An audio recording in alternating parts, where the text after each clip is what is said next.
Good afternoon. So this is our ulam for today.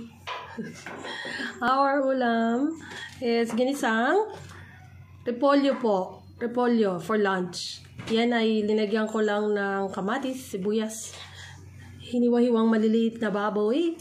At ginisa ko, lagyan ko ng konting soy sauce, paminta, and green pepper. Yan. And the partner niyan is tuyo. That's it. And of course, our kanin na masarap. Yan po sa today's lunch. Katatapos lang ng aking class. So, kailangan natin magmadali para magluto. For the next class later. No? So, kayo po, ano po ang lunch natin dyan? Ano po ang lunch ninyo?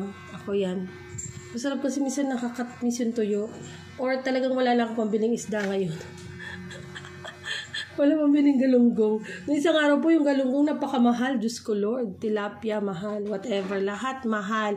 But then, salamat sa Diyos sa ating pananghalian. Yan. Kaya magpasalamat ang mga may nagkakain ng mararamihan. Yung nag-feast talaga. Huwag nyo nang gamitin yung mga pagkain as parang tapon-tapon lang.